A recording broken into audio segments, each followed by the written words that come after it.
Hello, everybody. This is Jennifer Matarese, and before I get started on the episode today, I'd just like to take care of the usual housekeeping. For starters, paid requests are now reopened. If you're interested in submitting a disaster request, please double-check the list of requests I most recently posted to the podcast's Facebook and Tumblr to make sure your request has not already been made. Also, please look through past episodes to verify I haven't already covered the disaster in question. To submit a request, you can send a donation of $30 or more to the podcast's PayPal at disasterarea@mail.com, on Venmo at Disaster Area Podcast, or on Cash App at Disaster Area Pod. Just add the name of the disaster to the notes on your donation. If you have an idea for an episode subject but you're not sure if it qualifies, feel free to message me and I can approve one way or the other. It usually qualifies. I can assure you I have a very large umbrella over which I will consider disasters, and if you can present it with a good enough argument, I will almost inevitably say yes. The subject for this particular episode was chosen by Pat. I'd like to thank Pat for the donation and for the request, and also say that I am very sorry for your son's loss. Now, if you'd still like to help support the podcast in another way, you can do so with a one-time donation through PayPal, Venmo, or Cash App. I also have Zelle, which I just got, and on a per-episode basis through Patreon at www.patreon.com/disasterareapodcast. A per-episode donation of even as little as $1 an episode can help me do things like pay the rent and keep the lights on. And if you do join the Patreon, you will get new episodes ad-free as soon as I record them, rather than waiting until they are released. So if you do become a patron, I would very much appreciate it. You can also follow the podcast on Facebook at Disaster Area Podcast, on Instagram at Disaster Area Pod, and on Tumblr at Disaster Area-podcast. Also, please think about rating and reviewing the podcast on Apple Podcast, Audible, Spotify, wherever you might listen to this on. And as always, the sources for each new episode can be found at disasterareapodcast.wordpress.com and in the episode description wherever you might be listening to me. I would also like to preemptively apologize for any mispronunciations I might make of any Korean words or names, or any mistakes I might make in regards to Korean culture and references. I'd also like to say I tried to make sure that all of the names of Korean citizens and people in this episode was I did try to make sure that they were all the way that they're supposed to be, which is last name first and then their first name. And so I hopefully have gotten them all correct in translation from, some of my sources are Western, some are not. So I have to kind of go with that. But hopefully I've gotten these all correct as far as I can tell I have. I'd like to thank you all for being patient with me as well. I've had some health issues over the past month, just some mental, some physical, but I am really, really grateful that you guys are patient with me and put up with all of the stressors and health problems that I have every so often, whether it be physical or mental.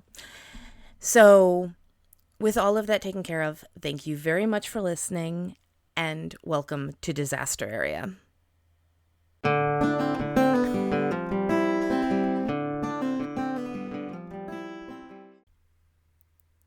Episode 241, The Itaewon Halloween Crush, October 29th, 2022, 159 deceased, 196 injured. If you've ever been exploring your way through a city you've never been to before on foot, you know that road. Usually, calling it a road is giving it a compliment, surpassing its actual abilities. Sure, a car could drive down it, maybe a truck if the driver inhales deeply enough as they steer their way through. But honestly, it's more of a glorified alleyway. It might not even have a name. You make a wrong turn somewhere and end up on a street that might not even be paved, that might still have old cobblestones or brick lining its surface. You'd feel unsafe if this were an actual alley, but this is a business area. You end up walking past a hole-in-the-wall bar, a little bookstore you never would have found otherwise, a nameless shop with an odd assortment of items to purchase, and two old men playing chess outside. It's a side street, but only just, and a quick jog will get you from one end to the other on any normal day. But there's also something else it could be on a bad day, something infinitely more dangerous: a bottleneck. In 1945, the United States established Yongsan Garrison, a military base just to the west of Seoul, South Korea. Now, when you're in a foreign city sitting next to an American military base, the results can be mixed. In the neighborhood of Itaewon in Seoul, American service members would frequent the various establishments to be found there at the time, meaning knocking back beers, tasting familiar foods from back home, or hiring a sex worker for the night. Understandably, this didn't give the area that good of a reputation which clung to Itaewon even when Yongsan Garrison was moved to Camp Humphreys in the south in 2013.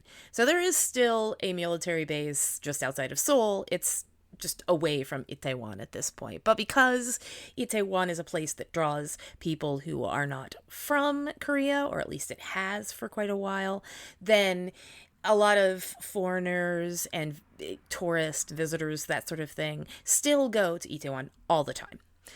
Other changes to the neighborhood didn't help. It should be noted at this point that while younger generations of South Koreans can be more open-minded, older folks can be far more conservative.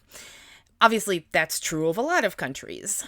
In South Korea, that translated to others turning up their nose when a mosque went up there in 1976, or when the city's LGBTQ plus community centered its Pride festivities in Itaewon in the early 2000s, or when the area turned into wall-to-wall restaurants and bars aimed at the city's foreign residents. So it's like kebab shops, halal food, pizza joints, that sort of a thing.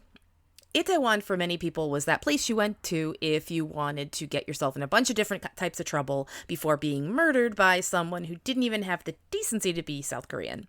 Now, it is a little bit of an exaggeration, or at least it sounds like a little bit of an exaggeration to say that. But there were times when there was a little bit of violence. There was one point, I believe in the late 90s, when there was a murder that happened. 2 servicemen killed a South Korean man in a McDonald's or fast food restaurant, something along those lines, that was in Itaewon. So this is a problem that has some basis in fact. Obviously, if you're going to have bars and nightclubs, you're going to have drunk people doing stupid things. And so it's not as though these older generations that kind of look down on the younger ones who would go to Itaewon to party, it's not like they didn't have some grasp on the atmosphere in Itaewon at like the worst of times, when people would be, you'd be a little drunk, you go outside with your friends, maybe you start a fight. Like, things happen when you're out partying. Things just happen. And so it's not that much of a shock, really, to expect that in Itaewon something bad might happen because of all of the bars and everything like that. But there's also a lot of other things that are going on in Itaewon over the years. And the fact that so many marginalized communities kind of, laser focused on Itaewon as a place to go and to grow. It is the only mosque in the city still, as far as I know, that is in this sort of Muslim area. And then there is just a bunch of open locations, gay bars, that sort of thing, like places where you can be yourself, even if you aren't, completely cis and straight. You can go and you can have a good time. In the 2010s, Itaewon started to grow in ways which might have some of you coughing gentrification into your hand. Fancy restaurants replaced quaint holes in the wall with more character than decorating budget. Affordable housing for marginalized groups got elbowed aside by expensive condos occupied by at least 2 of the 713 members of BTS. I'm not a K-pop fan. I'm just guesstimating on that one based on pictures. I don't know, there seem to be a lot of people in that band. Anyway, since 2010, Halloween celebrations in Seoul converged on Itaewon, where the young and the outcasts could dress up without the criticism or disdain of older, more conservative generations. With all the area's nightlife and social opportunities, it provided the perfect place for people from Seoul and from outside Korea to get into oftentimes elaborate costumes and party through the night. Then came COVID. Like many countries, South Korea locked down tighter than a drum to prevent the spread of the disease, and for quite a long time it worked. South Korea's daily death count was barely over 25 at the worst of times, which were few and far between, until it shot up in January of 2022 and carried on like that for months, going as high as 470 deaths on March 24th. But for so long, Seoul and the rest of the country were extraordinarily careful. However, no one is perfect, and the occasional outbreak would pop up here and there in the first year of the pandemic. In May of 2020, a gay bar named the King Club was just one of several spots in Itaewon where clusters of COVID outbreaks sprouted. Understandable, there's, bars and clubs there, and people who didn't know any better, or, if it was early in the pandemic, if it was a point where people were still kind of doubting the seriousness of the pandemic, were still going out, it makes a lot of sense that they would go to Itaewon and be among a lot of people. It's not exactly a surprise, like I said, given the social nature of the area, but those outbreaks gave plenty of older, more conservative Koreans somewhere to point their fingers. It's those young people, it's the queer community, it's those people, it was that kind of an attitude. So I'm not kind of throwing this out there for a reason. Obviously, when you get younger people in marginalized communities both in the same place, you're going to have certain people who are going to make certain comments. And in the case of Korea, you have South Korea, you have these older people who are, they're governing, and they're the parents, they're the grandparents, they're, your grandparents and your parents, and they are saying things, that might make you uncomfortable, but you get to go out with your friends and you get to do what you choose and what you desire. And there's not anybody around who is, over 50 and telling you, don't do this. Oh, that's embarrassing. That's shameful. All of that. It's a very accepting place in Itaewon. Still, the wild Halloween celebrations, which had capped up every October for the previous decade, were canceled in 2020, and the following year as well. When Korea rolled back its outdoor mask regulations in September of 2022, plenty of people throughout the city probably rubbed their hands together in anticipatory glee just thinking about Halloween in Itaewon.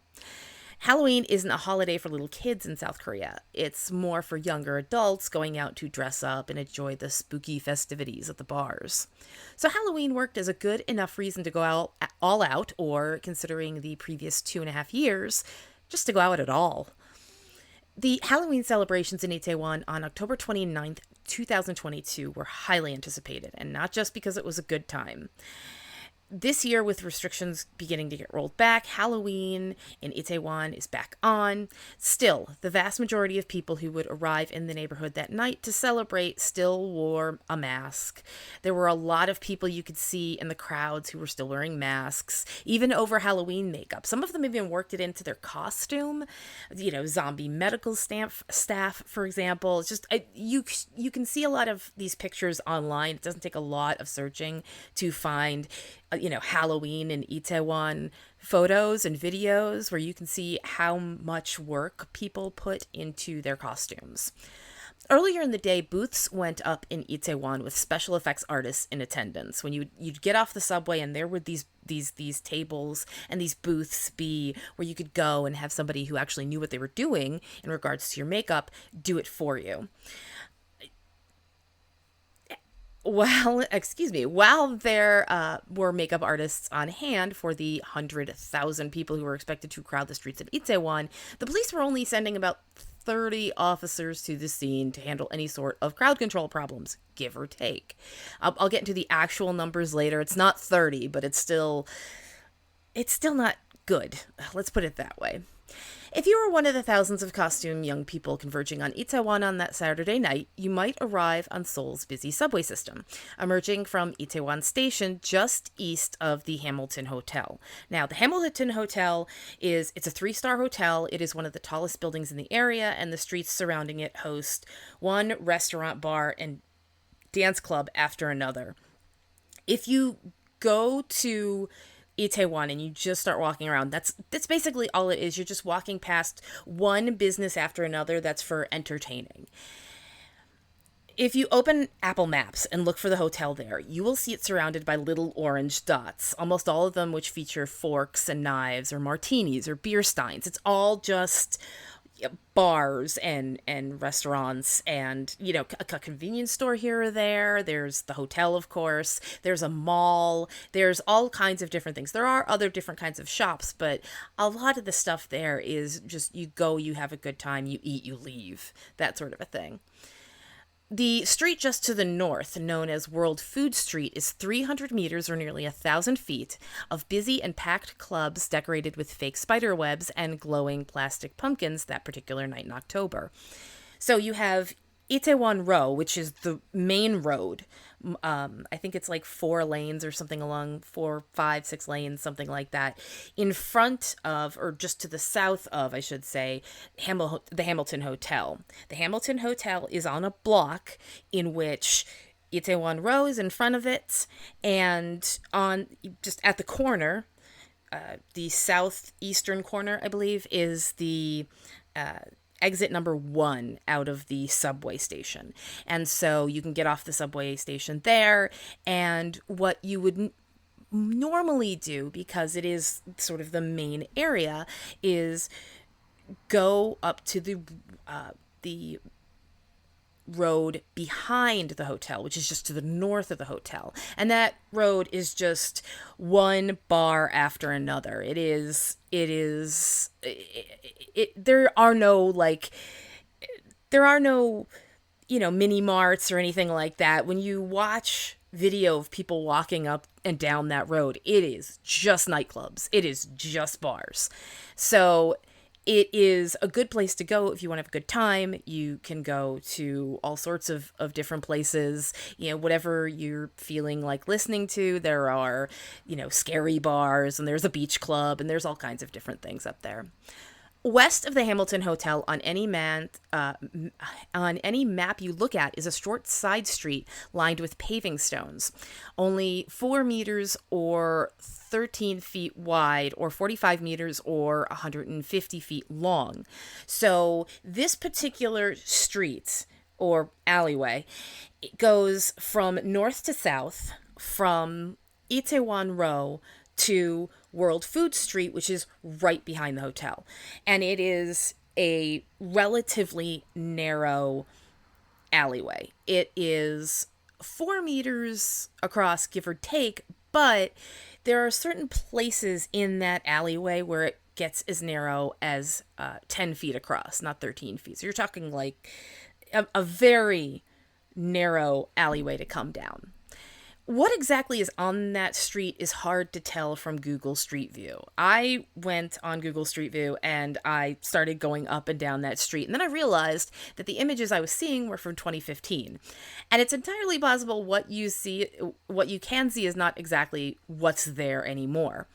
At the time, starting from the bottom on the left, you would have passed Cho Jewelry. I believe there was a mini mart there, like a little convenience store, a shoe and clothing store called Milano Connection, and at the top, the 108 Hip Hop Club, and then the Waikiki Beach pub or club, depending on how you might see it referenced. On the outside, it says Beach Pub.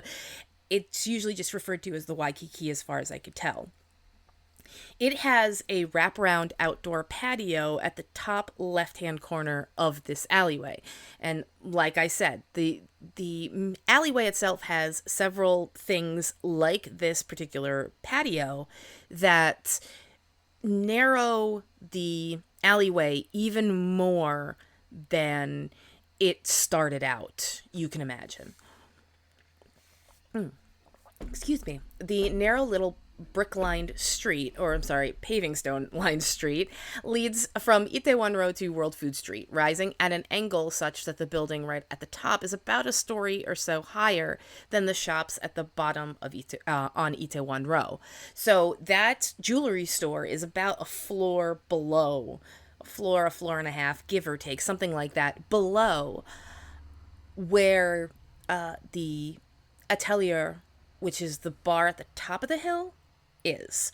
So that's what you're looking at. It's like 1 or 2 stories, give or take. There's a difference. It's a sloping hill, that alley, but it also doesn't slope at a precise angle. It kind of goes a little steep at the top and then dips and then flattens out. So it isn't completely like an L. It's more like a if you cup your hands a little bit, but you don't, you keep them wide open. So you have some, there's a little bit of a slant on both sides, but in the middle, there's a little bit of a dip there. And I mentioned that because that should be part of what you're imagining as people are coming down or going up that particular alleyway.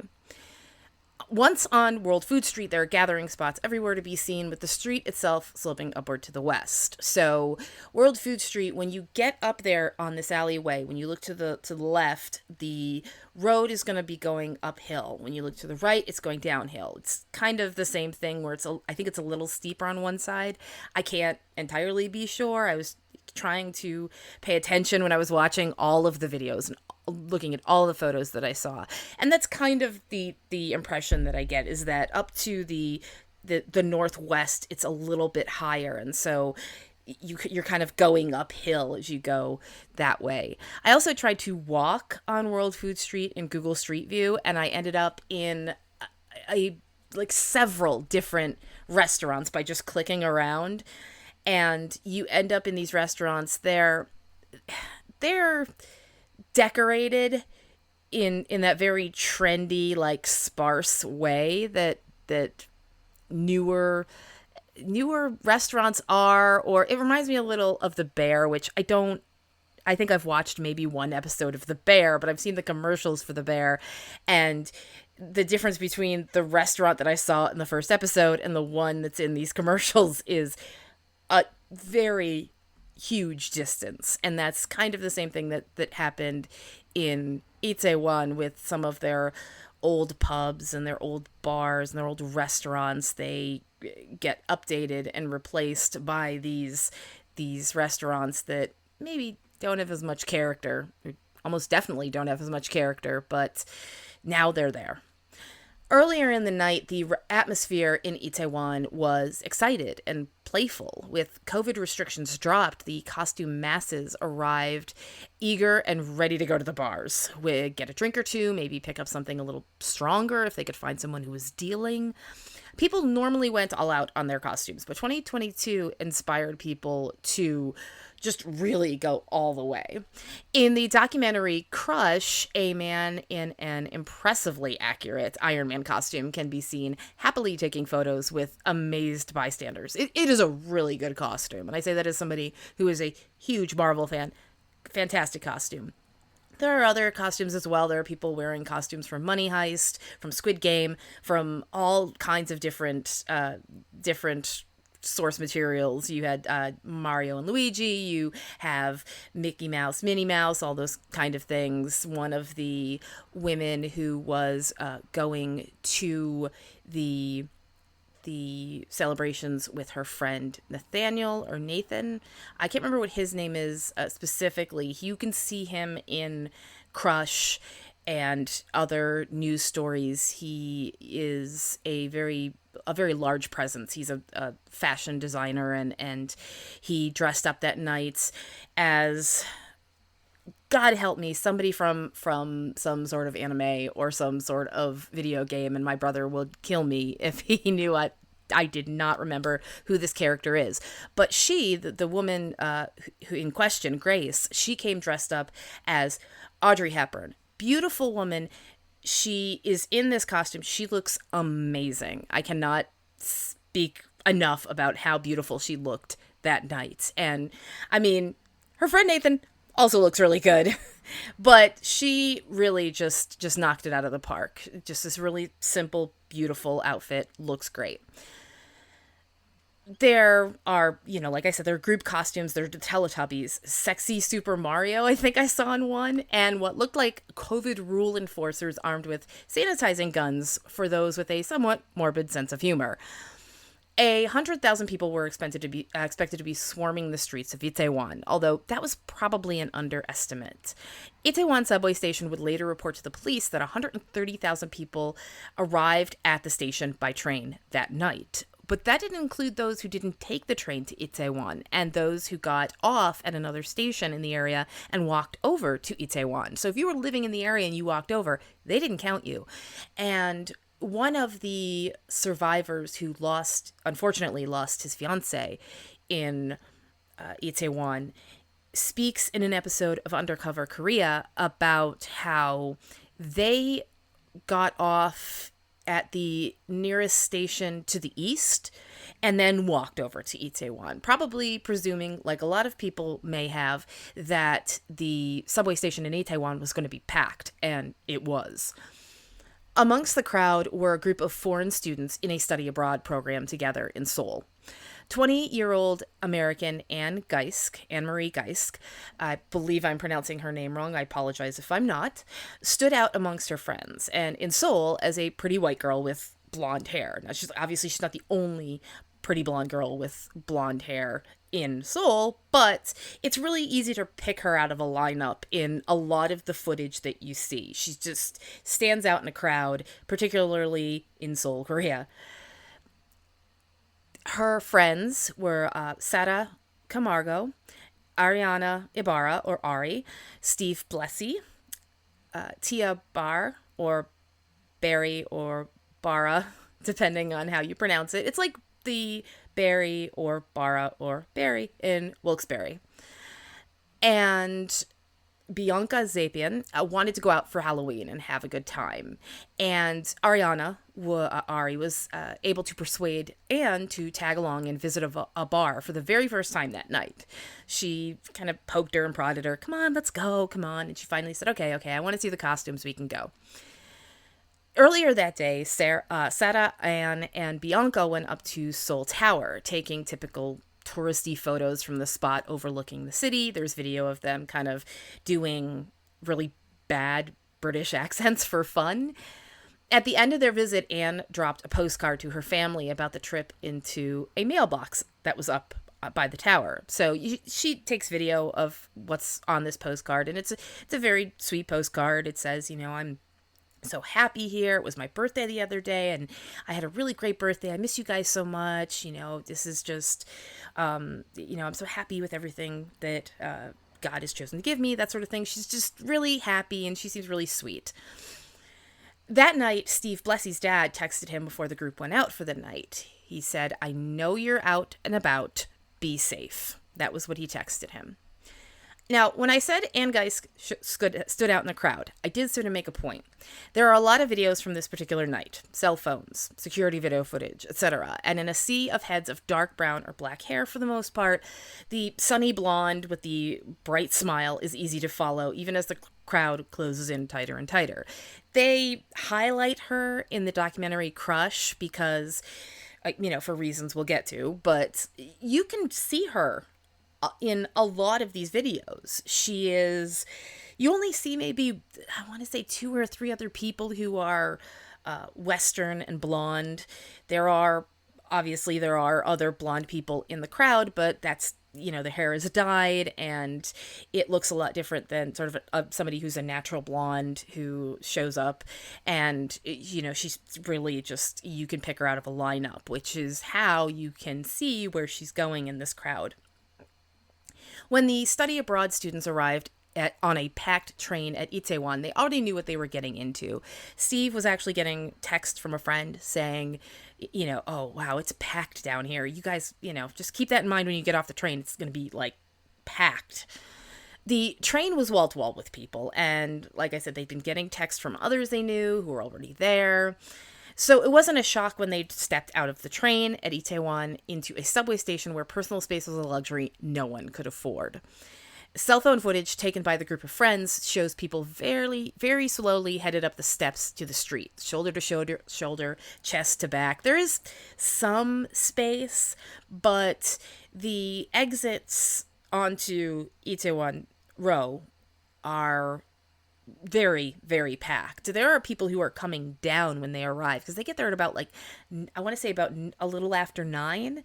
And by then there are people who are already there and realized this is a bit tight and I should see about going home maybe. So some of them are trying to leave, some of them, but a lot of people are still arriving in Itaewon every minute on the train. There's a very good reason so many people were going out of this particular exit. The subway station had 4 separate exits, 2 on the northern side of the street and 2 on the southern. Of those 2, one would open to the east and one to the west.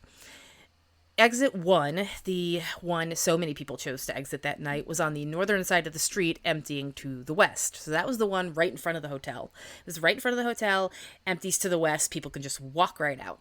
The dispatched riders onto the sidewalk, dispatched riders onto the sidewalk just to the east of the alleyway. So you're walking down and you know that World Food Street is up there. Either you can turn around and walk around the exit and go up the next street over to World Food Street, or you can go, just down the street and then make a right into this alleyway.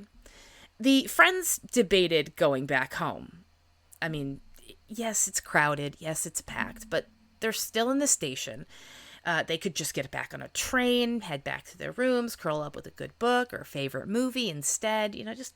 We could just skip this. But like so many others that night, they figured, well, we're already here in Itaewon. We might as well stay.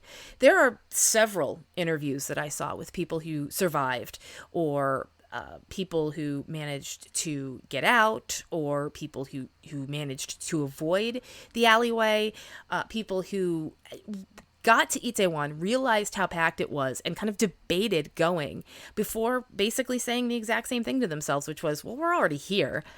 And that cost multiple people their lives.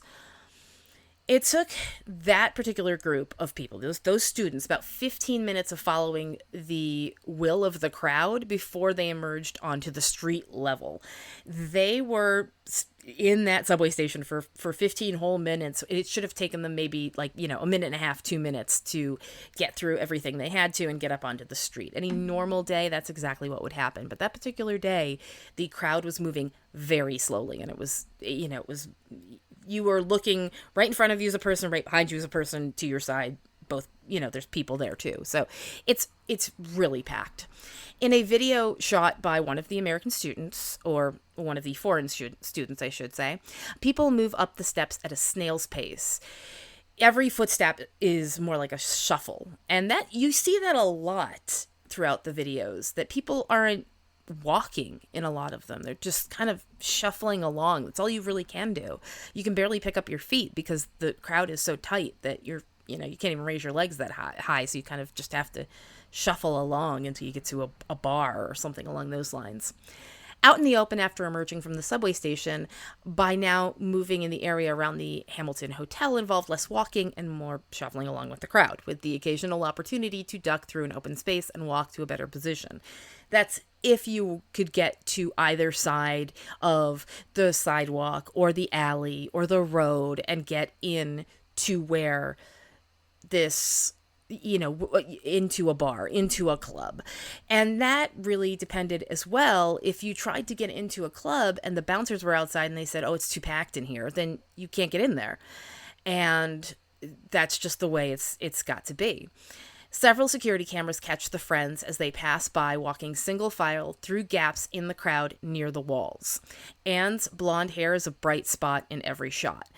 Like I said, they do highlight her in the security cameras, and the security cameras that I'm talking about are different. There are 2 different sets that I got to see, and one was a set of cameras that were up in the alleyway that are very good. They're very good cameras. They may be outside one of the bars. It looks as though they may be outside the Milano Connection or the Mini Mart. They're very good cameras with very clear pictures where you can actually recognize the people who were there that night. What the cameras that you can't really tell who people are ones that are, I believe, set up by the city. They're CCTV. There are two of them on World Food Street, and then there is one in the alleyway that is pointed up toward the intersection. I'll bring those up later, but I just did want to make sure that you understood that there are two sets of security cameras that we're talking about here. One, the footage was shown in the documentary Crush, which if you have Paramount Plus, it's on there. You can watch it. And those security cameras are really good, very clear for security cameras. And then there are 3 other security cameras, which we're going to be talking about, that are like official police cameras, basically. Also in the crowd that night were 2 men serving in the at the nearby American military base, Sergeant Jarmiel Taylor and Chief Dane Bethard. I apologize if I'm mispronouncing that. I looked and I found I believe a country singer whose last name is Bethard, and it's spelled beat hard. So I was afraid of mispronouncing that, so I looked it up, and I did find, like I said, a singer whose last name is Bethard, and that's how he pronounces it. So I'm going to go with that. While not in costume, the 2 military officers were out enjoying the night in Itaewon when the crowd began to show signs of growing unruliness. Now, I say they weren't wearing costumes. Sergeant Taylor doesn't appear to be wearing a costume. He's wearing like a tank top and a backwards baseball cap. And then in the one shot that you see of him, and then Chief Bethard is wearing like a black outfit. I don't know if he was dressed up as sort of military or something along those lines, or if that was just like going out clothes. I don't know, because it looked like it could be some sort of like military costume or something like that. I'm not sure. I'm not military. I don't know anything about the military. So I don't want to bother anybody by getting that wrong. But I thought perhaps it might be a costume, but it might not be. At one point, Chief Bethard records someone holding up a lost black and white sneaker. Someone lost their shoe here. Someone in the crowd jokes it might be Sergeant Taylor, it might be Captain Bethard, but you can't really tell who's saying it. They don't really identify it. And another man who is off screen laughs at that. The shoe is, it's I think it's like a Reebok. It is just a kind of a basic sneaker, but the fact that it's still tied close and it's off of someone is, it feels like an omen that you would see in a disaster movie. It is just really chilling knowing that that's there, given what would happen in the next, over the course of the night. As evening bled into night, the crowded streets of Itaewon had gone from socially uncomfortable to dangerously tight.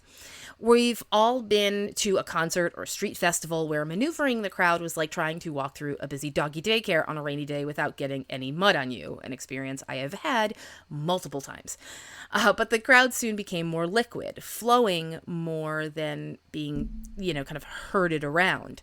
Some of those amongst the crowd found themselves forced forward by the pressure of those around them, and some just picked up and moved bodily, where their feet weren't even touching the ground. They were being pressed so tightly between people that they're basically being picked up and moved by whoever is behind them without being picked up and moved. It is pressure where nobody is touching them voluntarily to move them. In a video shown in Crush, members of the crowd yell, "Push, push, push," only for others to retort, "Don't push, don't push." It's one of those things that happens in crowd crushes where people who are in the crowd crush don't exactly know what's going on 5 feet around them, 5 feet ahead of them, 5 feet behind them, 5 feet to the left, 5 feet to the right. They don't know. For all they know, someone could be being crushed, being trampled, but you can't tell that from where you're standing in a crowd like this. You can't really see that well, 2 feet ahead of you. 2 people ahead of you, much less under the crowd or to the right or to the left or to, underneath the crowd. You can't see any of that. And that's what happens in a lot of these crowd crush situations. When you see pictures and video of these people walking on World Food Street and on the alleyway, they are so packed together that at times that they really don't have a choice about where they're going. They're going to go where the crowd takes them, and that's the end of it. By this time at night, so we're talking about 9:30 or so, emergency dispatch covering Itaewon had already seen a steadily increasing series of phone calls to 112 or 112, which is their 911, requesting officers come to the area to start wrangling the crowded streets into something vaguely resembling order. At 9:07 p.m., a caller asked them to come and steer the people in the crowd into going in one direction, stating, quote, "There are so many people here that I think people might get crushed." Another call at 9:51 p.m. tells dispatch that, quote, "The police need to come and control this." As the time approached 10 p.m., calls to emergency dispatch increased. One caller would identify the problem area as, quote, "the Itaewon back alleyway." Like I said before, there is no name for this road. All they have is the back alleyway, the alleyway. That's what everybody is identifying this road or alleyway as. It's just the alleyway. There's no name for it. I actually tried to look up the businesses that are on that road, and I could not find an address. But then again, I didn't really try too hard. But everywhere I looked, every source that I read didn't name the alleyway. There's no name for it, nothing. There's a name for World's Food Street. There's a name for Itaewon Row, but there is no name for this alleyway. So it's basically just people going, we're in the alleyway, we're in the alleyway. Another caller told dispatch that people had begun to fall to the ground due to the growing force of the crowd. Both callers said they were afraid people were about to get crushed. The foreign students could barely move in the crowd, if at all. Adi and Steven managed to make their way to the edge of the crowd, pressed against the wall of the alleyway. The crowd moved in kind of fluid waves, pushing people against their will. A solid shove of the crowd broke Adi and Steven apart. It was the last time that she saw him alive. They were kind of holding hands, trying to keep together, but it's just these waves of people pushing against them. And not intentionally, but they're just getting pushed. And at a certain point, both of them were being pushed apart. He was yelling her name as he's being pushed back and away from her. And he's just sounding really anguished about it at this point. Those stuck amongst the throngs of celebrants packed onto World Food Street were in differing moods depending on just how well they understood the worsening situation. At the top of the alley, some people could be heard yelling something along the lines of, "They're pushing! Come on, push back!" as though it was a big game. Some managed to squeeze their way into bars and clubs, shoving through the doors even if that wasn't their desired destination. If there's a bouncer there or something like that, they just kind of had to go, I didn't push myself here. I didn't want to go here, but I'm out of the crowd now. Over by the Troubadour, which was it's kind of part of the Hamilton Mall, I want to say. It's at the top right-hand corner of the alleyway. There's a big sign that says Troubadour, a big green sign, and the Troubadour has these exterior decorations or features on the wall that extend a little bit from the wall and provide a way to climb up out of the crowd. It looks a little bit like the sort of things that would stick out in the 70s on the front of a building, something where you could grab on and you can hold on, because at least one man scaled the side of the building until he was above the heads of the crowd, then began to slowly make his way west away from the uncontrollable crowd on the front of the Troubadour on World Food Street. He's climbing up, and you can see him in video climbing up and trying to get out of the way of the crowd at that intersection. Within the alleyway, it was much more difficult to find an exit or climb out of harm's way. Shoved into the alley by the demanding flow of the crowd, Chief Beathard ended up at the opening in front of 108 Hip Hop Club. Its front entrance was wide and raised up, and the chief managed to make his way up onto the entrance level despite the protest of bouncers. He hauled Sergeant Taylor up as well, and now they were out of the writhing mass of people. They could see just how much trouble everybody else was in. Now, I'm looking at this, and I think Sergeant Taylor may have gotten up first and then pulled Chief Bethard out, but given that I wrote this in here, I'm sure that I'm correct. I'm just having, a little bit of doubt with stuff that I've written. But when they got out of the crowd, the two of them kind of turned around and they look back. They can see some people look limp. At least one person they could see had their lips were turning blue. And so it's clear that's what's happening in the crowd in front of them is not good. The chief and the sergeant are, as to be expected, in prime physical condition. They are very muscular. You can see in photos from that night that Sergeant Taylor wears that white tank top and a blue baseball cap turned backwards. He looks strong. He looks toned. He looks like he works out. I say this because Chief Bethard and Sergeant Taylor's attempts to pull people from the tangled mass before them should have worked if they were going to work for anyone.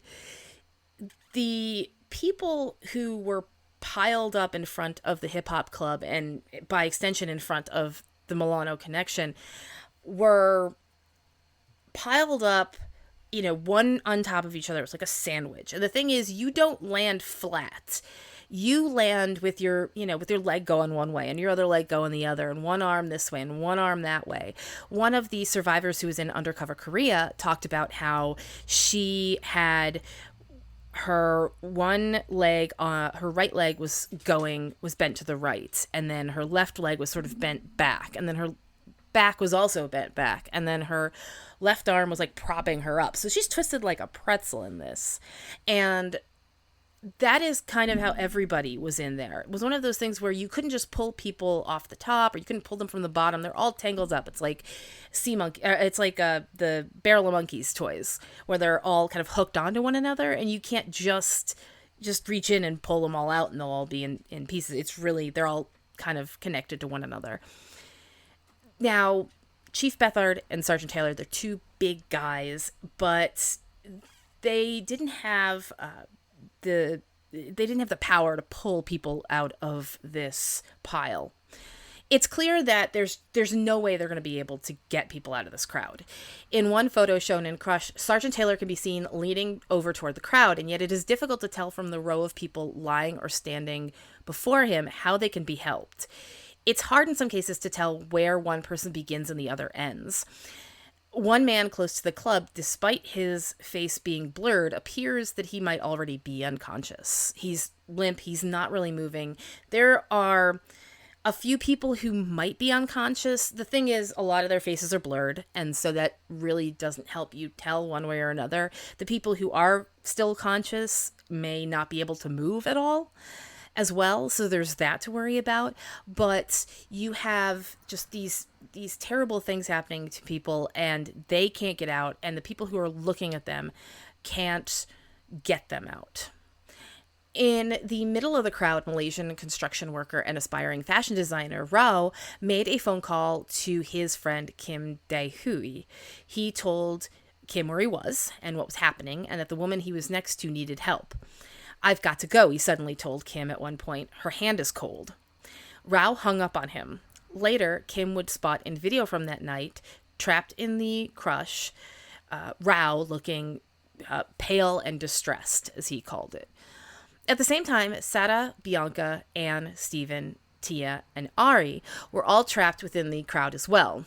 Tia, finding an air pocket with her foot, slipped down into that safe space. Now, I know we've said before, if you feel like you need to slip down when there's being a crowd crush, don't do it. But for Tia, it seemed to work.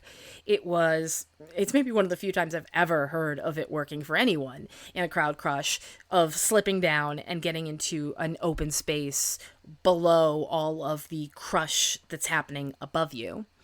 Meanwhile, Tia is down in this pocket, and she can hear Anne behind her yelling out for help, screaming for help.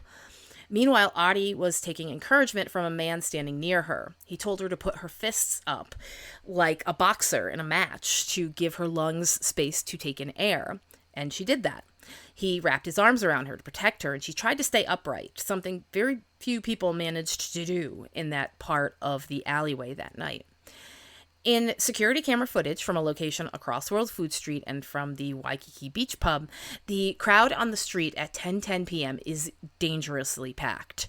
Another security camera in the alleyway itself, positioned on the eastern side of the alleyway about halfway up and pointed toward the Waikiki. So it's like across from where the hip hop club and the shoe store is. That's right about where it is.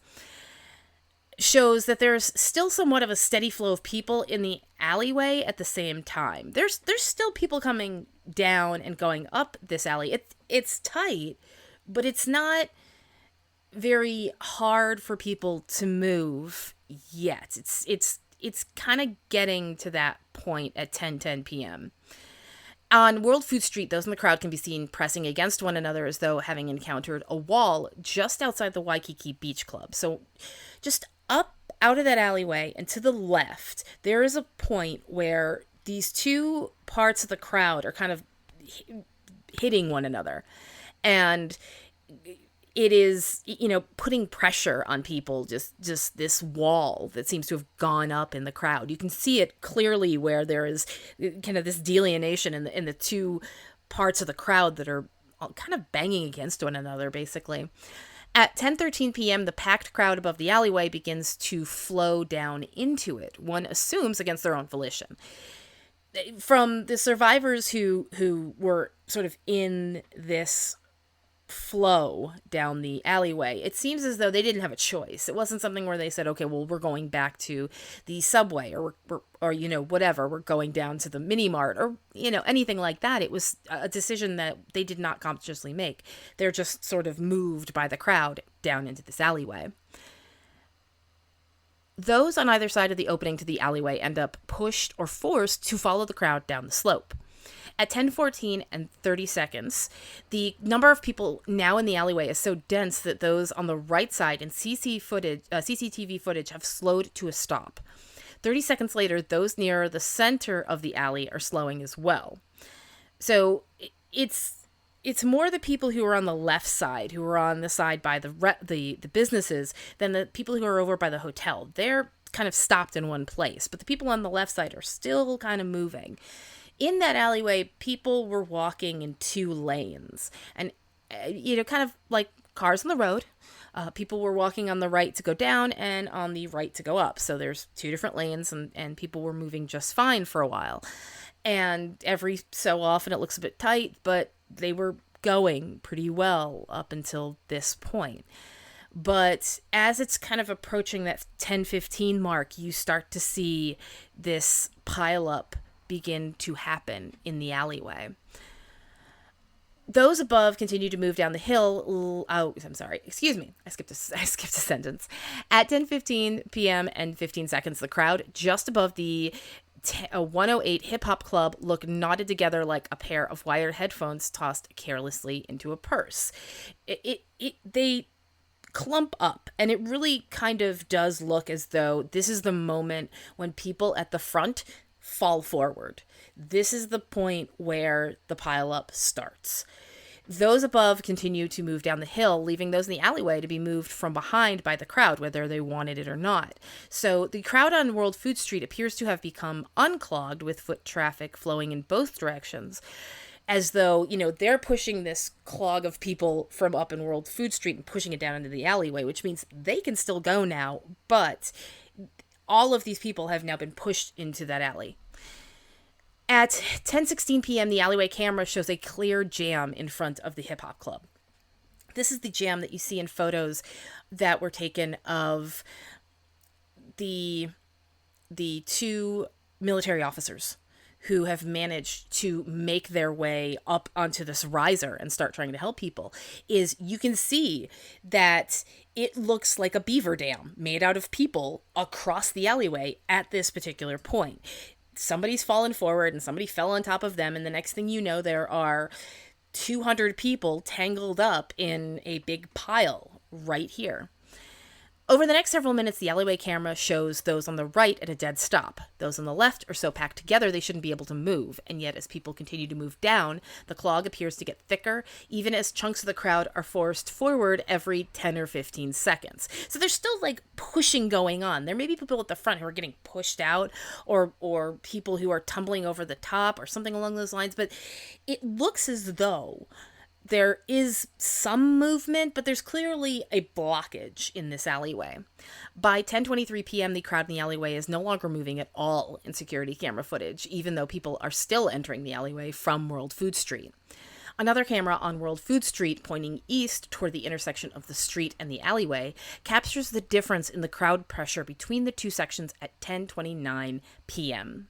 Those on World Food Street can still move for the most part, but those just to the north of the alleyway move with the crowd as one mass trying to push ahead and failing. In the Milano Connection, the clothing store halfway down the alleyway, owner Nam In-suk had stayed open late just in case the young people in Itaewon decided to do a little shopping. Plenty of businesses in the area decided to stay open a little later, let people in, that sort of a thing. So Nam was still inside the store when he spotted the pileup outside. Like so many others that night, he went outside into the alleyway and attempted to pull people from the pile, but everyone was so jammed in it was impossible. You know, here's this older man. He's not Sergeant Taylor and Chief Beathard. He's not, you know, this guy who's built to be in the military. He's an older man. You know, he's wearing a hat. He's wearing a little like what's it, flat cap? He's wearing one of those. I mean, this is the kind of guy that we're talking about. Just an older man who, you know, he likes to see people. He likes his business, and he's enjoying himself, and he's open for the night so that he can meet new people and hopefully get new customers in the door. And all of a sudden there is this terrifying disaster that is happening outside his door, right outside his door. Okay, so I didn't know if this episode was going to end up being 2 parts or not. Apparently it is, because I'm almost at the hour-long mark, and I'm only halfway through my script. So I am going to end this episode right now with Nam In-suk standing outside his store and seeing just this huge pile of people right in front of him that he really can't do anything to help. Who can help? Well, that depends on who shows up. Until next time, stay safe.